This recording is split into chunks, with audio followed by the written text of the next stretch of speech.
At the end, towards the end of the gospel passage of today, we have heard how Joseph, Mary, and Jesus, the child Jesus, returned to Nazareth. And what happened there in Nazareth? What happened in Nazareth? In Nazareth, this is what happened. And the child grew and became strong. He grew and became strong, filled with wisdom. Filled with wisdom. And the favor of God was upon him. That is how it should be in your homes. Your children, as they grow, they become strong, not just physically, but even spiritually. They become strong. They become strong and convinced that this is the way. And they are filled with wisdom. Hosea tells us that my people are perishing because of lack of knowledge. It is not a knowledge which you acquire from or in an institution of higher learning. No, it's a knowledge which you acquire from home. There are people who do not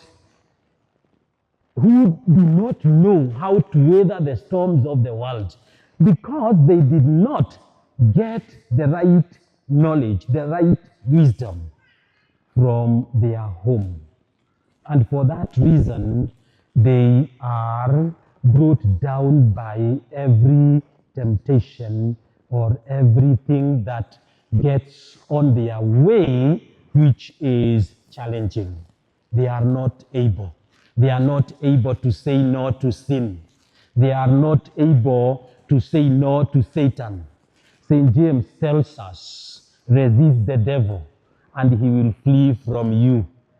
You can only know how to resist the devil because you have been taught by your parents how to resist the devil.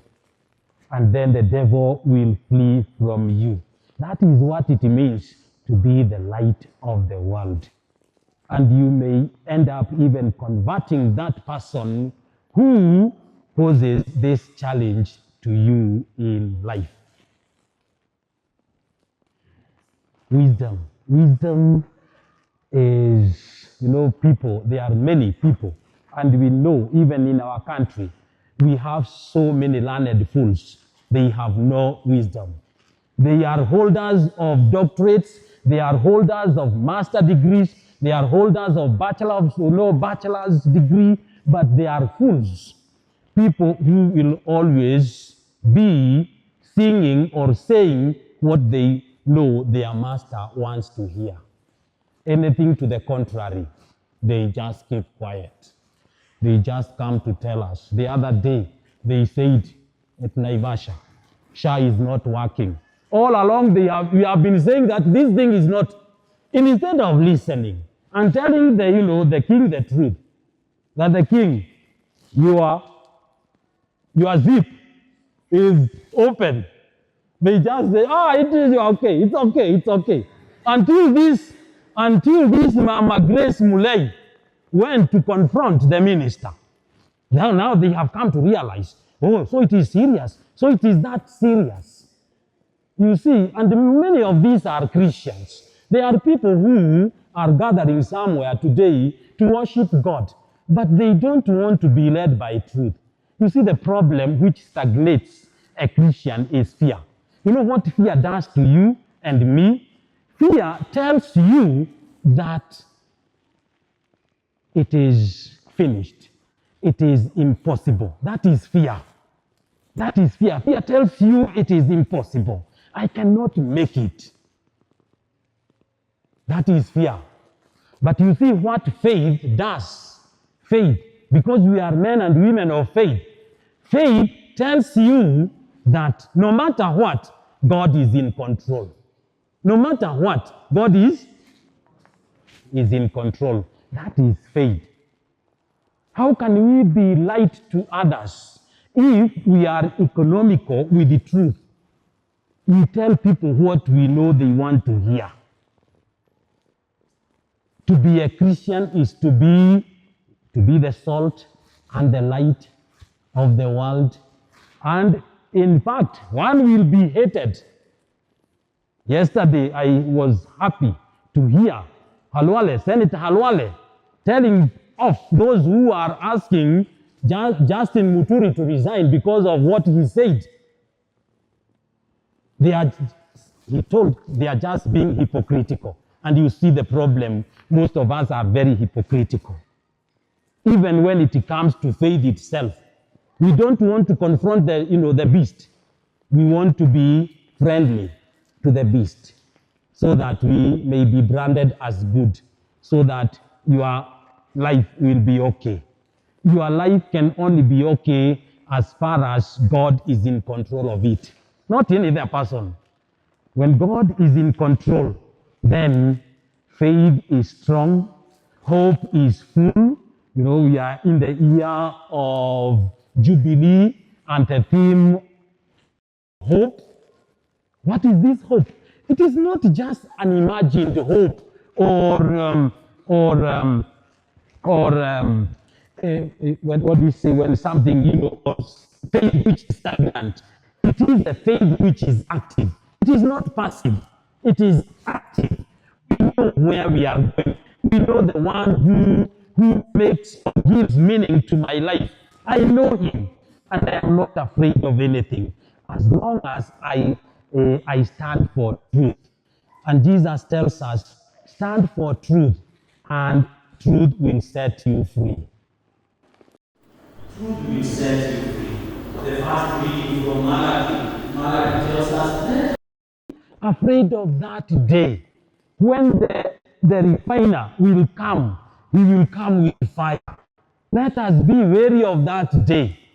He is the refiner. He is the purifier.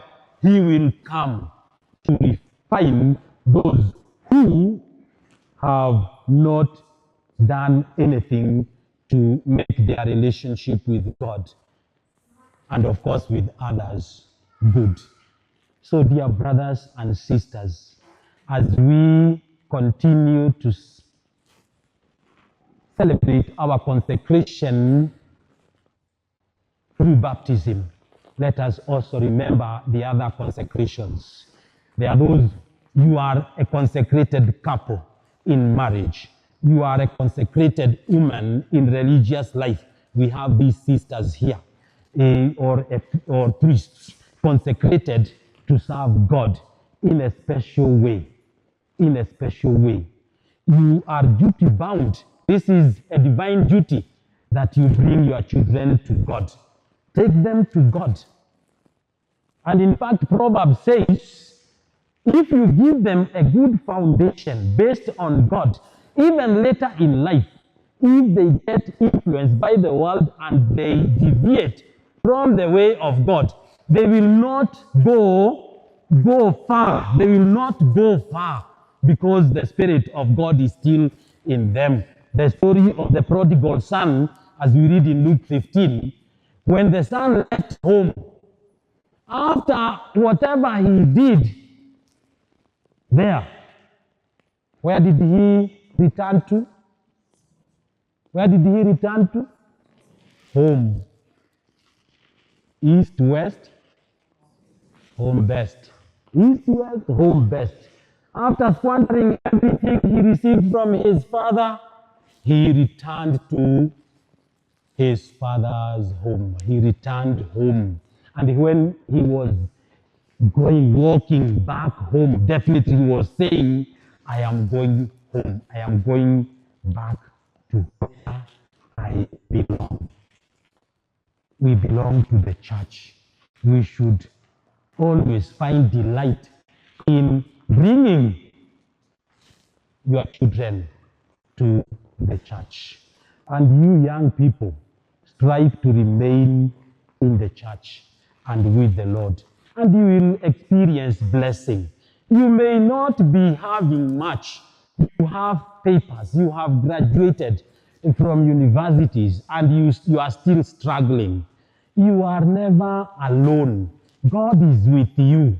Just be faithful, and God will always visit you. You may not have those billions, I mean millions or billions, but God will never let you lack your daily bread. And that is the most important thing in life. You will be able to make things, to meet your needs, no matter the struggle, as long as you remain within the parameters which are set out by God for you. Let us pray that we may be light to others, we may love the church, and we may love our families, because there in the family we grow in wisdom, we grow in even physically, and the Spirit of God visits us in our homes. May God bless you and keep you and make you remain resolved to follow Him to the end.